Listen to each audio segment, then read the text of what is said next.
নমস্কার বন্ধুরা, সিরিয়ালের সাতকাহন চ্যানেলে আপনাদের স্বাগত জানাই। চলে এসেছি ওমর দরদিয়ার সাতকাহন নিয়ে।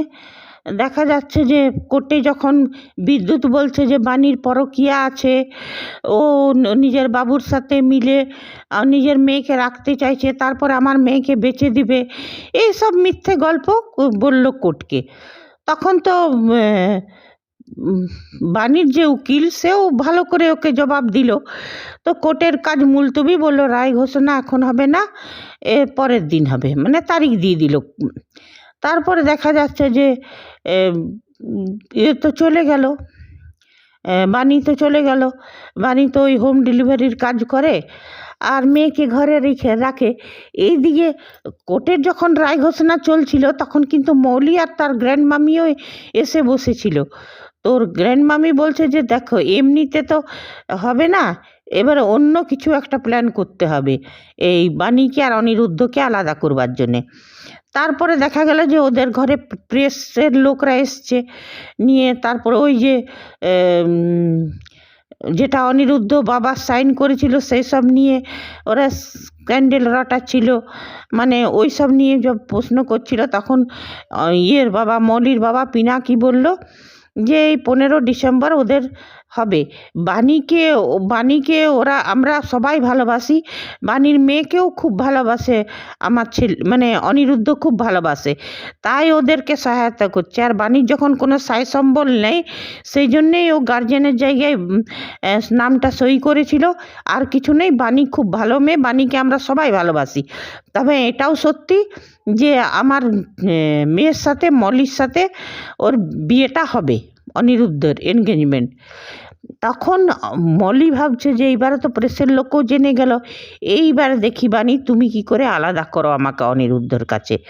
মানে এই সব মনে মনে ওরা প্ল্যান করেছিল। আমার মনে হয় প্রেসের লোককে দর্শকরা ভাবছে যে ওর গ্র্যান্ড মামিটাই ডেকেছে নিয়ে। সে তো গেল, এদিকে বাণী ওর মেয়েকে বললো যে তুই, বললো মাম্মা আমি মোমো খাবো। তো বললো ঠিক আছে আমি নিয়ে আসছি।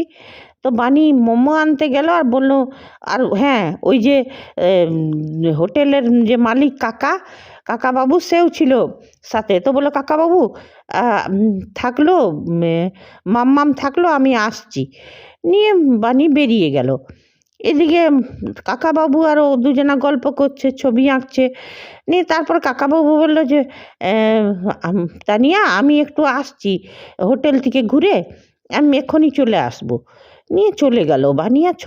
তানিয়া কী করছে, ছবি আঁকছিল কি পড়ছিল। সে সময় একটা ঢক ঢক আওয়াজ পায়। ও ভাবছে এই রে রাক্ষসটা আবার এলো নাকি, করেও আলমারির ভিতরে তাড়াতাড়ি ঢুকে গেছে। আর বানিয়া সে শ্বাস রোধ হয়ে ও ওইখানেই অজ্ঞান হয়ে গেছে। এদিকে বাণীর অনেক দেরি হচ্ছে আসতে। তারপরে যখন বাণী যখন এসেছে, মাম্মাম করে ডাকছে, তো কোথাও খুঁজে পাওয়া যাচ্ছে না। এদিকে কাকাবাবু এলো, ও বলছে কোথায় গেল তানিয়া, খুঁজে পাওয়া যাচ্ছে না। বলছে আমি তো একটুক্ষণের জন্য গেছিলাম হোটেলে, বাণীমা তুই এত দেরি করে দিলি আসতে। তারপর বলছে আমি একটুক্ষণের জন্য গেছিলাম, কোথায় চলে গেল মেয়েটা, গোটাই খুঁজে বেড়াচ্ছি, কোথাও খুঁজে পাওয়া যাচ্ছে না। তারপরে দেখা গেল অনিরুদ্ধ এলো নিয়ে। তখন ও বলছে তানিয়া ডাকছে তারপরে ও প্রিন্সেস করে ডাকলো। তো বন্ধু বন্ধু করে আওয়াজ পেলো। তখন আলমারিটা খুললো, তো দেখা গেলো ওইখানে অজ্ঞান। তারপর জলের ঝাপটা দেয়। তারপরে দেখা যায় কাকাবাবুটা তো চলে গেল। নিয়ে তানিয়া আবার মোমো খাওয়ালো তানিয়াকে। ওই অনিরুদ্ধ, তানিয়াও খাইয়ে দিল নিজের মাকে, অনিরুদ্ধকে। আর সেই সময় বিদ্যুৎ এখন কি করেছে, বিদ্যুৎ তো শুনে নিয়েছিল। ওর তানিয়ার ওই বাণীর উকিল তো বলেই দিয়েছিল যে দুটো প্রমাণ জোগাড় করতে হবে, এক বিদ্যুতের সেকেন্ড ম্যারেজটা, ওর বিয়েটা, আর দ্বিতীয় হচ্ছে যে বাণীর উপর যে অত্যাচারগুলো করেছিল বিদ্যুৎ, সেটার প্রমাণ জোগাড় করতে হবে। এখন বিদ্যুৎ সেটা শুনে নিল।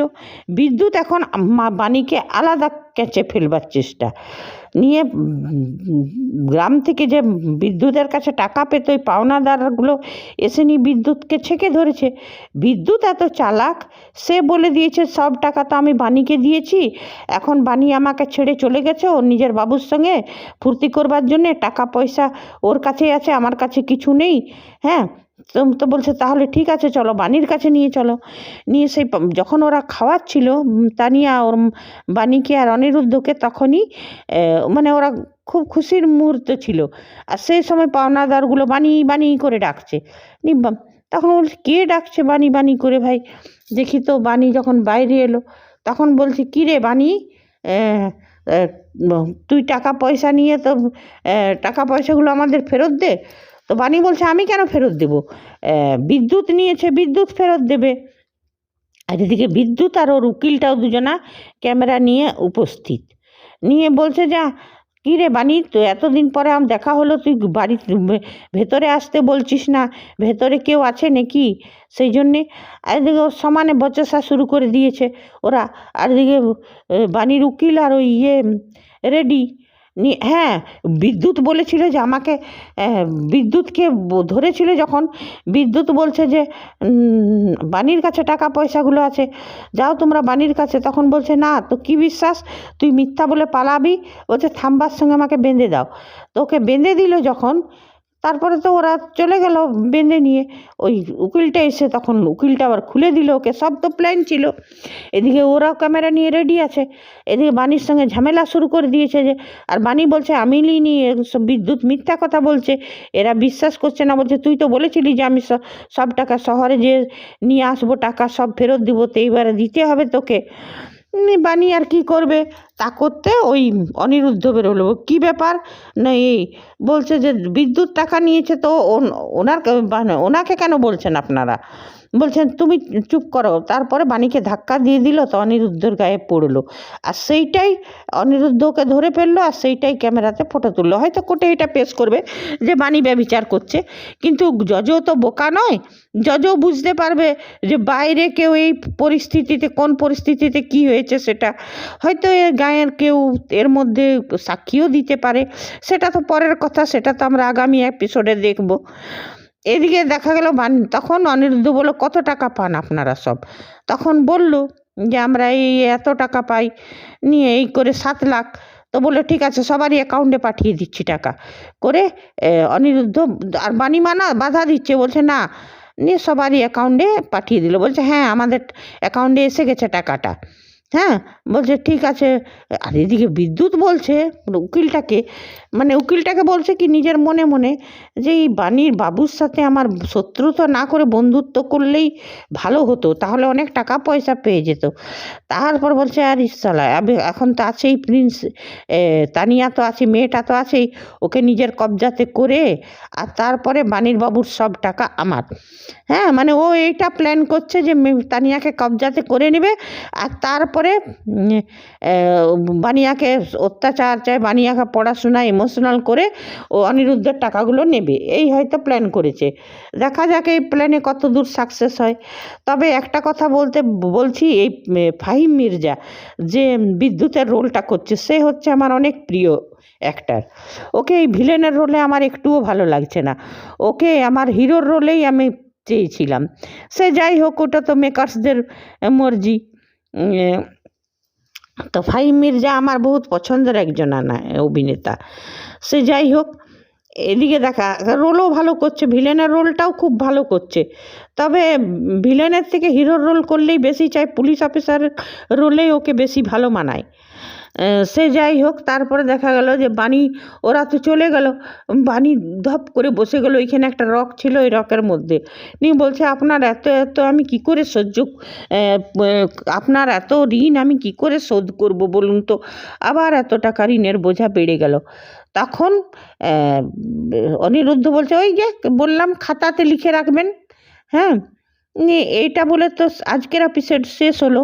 তবে একটা মানে প্রোমোতে দেখলাম যে মাম্মাম মাম্মাম করে বানি খুঁজে বেড়াচ্ছে রাস্তাতে। আর সেই সময় দেখা যাচ্ছে যে ওই তানিয়া দৌড়ে আসছে আর বলছে, বন্ধু বন্ধু আমাকে বাঁচাও। ওই অনিরুদ্ধর গাড়ির সামনে এসে পড়েছে, অনিরুদ্ধকে ধরেছে, তারপর বানিও এসছে। তারপর দেখা গেল মন্দিরে একটা বলছে, তানিয়া বলছে, বন্ধু তুমি আমার বাবা হবে, আমার বাবা হয়ে যাও না বন্ধু, তাহলে আমাকে রাক্ষসটা কিছুই করতে পারবে না, তুমি আমার বাবা হও। তখন অনিরুদ্ধ ওই মন্দির থেকে সিঁদুর নিয়ে আর বাণীর মাথায় পরিয়ে দিল প্রোমোটাতে। তবে হ্যাঁ, এটা খুব ভালো হলো, এটা যেটা হলো সেটা খুব ভালো হলো। তবে হ্যাঁ, এইখানে এটা তো হলো সিরিয়ালের কথা। এইবারে আমি বলবো, বাণী কেন কিসের জন্য বিদ্যুৎকে বাঁচাচ্ছে সেটা পরিষ্কার করুক মেকার্সরা। কি বাণী বারবার বিদ্যুৎকে বাঁচিয়ে দিচ্ছে কেন? আর বিদ্যুতের নামে ডিভোর্সের কেসেই কেউ করলো না কেন? বিদ্যুৎকেও আগে ডিভোর্স দিল না কেন? আর বিদ্যুতের অত অত্যাচার সহ্য করছে কেন? সেটা মেকার্সরা পরিষ্কার করুক। ভালো মেয়ে ঠিক আছে, কিন্তু যখন ও বঁটি ধরতে পারে বিদ্যুতের গলায়, তখন নিশ্চয়ই ওরও রাগ আছে, জেদ আছে। তাহলে বাণী ওকে ডিভোর্স কেন দিল না? আর বাণী ওকে তাহলে ওকে উচিত শিক্ষা কেন দিচ্ছে না? বাণী ওর নামে থানায় নালিশ কেন করছে না? ওর অত্যাচারের ইয়েগুলো প্রমাণ গেল কোন উকিলকে দিচ্ছে না কেন? নিজের উকিলকে সাহায্য করুক সেটা দিয়ে। আর এটা তো এবারে তো মৌলির তার সাথে জল ঢেলে গেল এই প্রোমোটাতে যে দেখলাম, মৌলি আর ওর গ্র্যান্ড মামিতে, এরাও তো শান্তিতে বাণীকে থাকতে দিবে না। এখন অনেক কিছু বাকি। তবে হ্যাঁ, এতটা নেগেটিভিটি ভালো লাগছে না। আর বাণীর এত চুপচাপ থাকা আর এত ধৈর্যের পরীক্ষা দিয়ে দর্শকদেরও ধৈর্যের পরীক্ষা হয়ে যাচ্ছে বাণীর সাথে। আমরা চাইবো যে বাণীর প্রতিবাদী হোক, প্রত্যেকটা অত্যাচারের সঠিক জবাব দেখ, চাহে। আর এটাও বলে দিক যে মলি আর ওর গ্র্যান্ড মামি মিলে ওকে ঘর থেকে তাড়িয়ে দিয়েছিল, তবে ও ঘর থেকে গেছিল। এই সব কথাগুলোও বলে দিক। আর কী সিচুয়েশনে অনিরুদ্ধকে সিঁদুরটা পরিয়েছে সেটাও বলে দিক। কেন কি বাণী যদি নিজের মনে লুকিয়ে রাখে তো বাণী ক্যারেক্টারের উপর দর্শকরা তো ইরিটেট হবেই। সিরিয়ালও তো দেখা যাচ্ছে ওর উপর সবাই রেগে যাচ্ছে, আর দর্শকরাও ইরিটেট হচ্ছে। তো আমরা বাণীর ক্যারেক্টার এত নেকা বকা দেখতে চাই না। আমরা চাই বাণী প্রতিবাদী হোক। কেন কি আজকালকার জামানাতে এত নেকা বোকা কেউ থাকে না। আর বিদ্যুতের প্রত্যেকটা অত্যাচারের জবাব দিক। আর অনিরুদ্ধকে বোঝুক, অনিরুদ্ধ কেমনভাবে হেল্প করেছে ওকে, কি অনিরুদ্ধের উপকারটাও বুঝবার চেষ্টা করুক।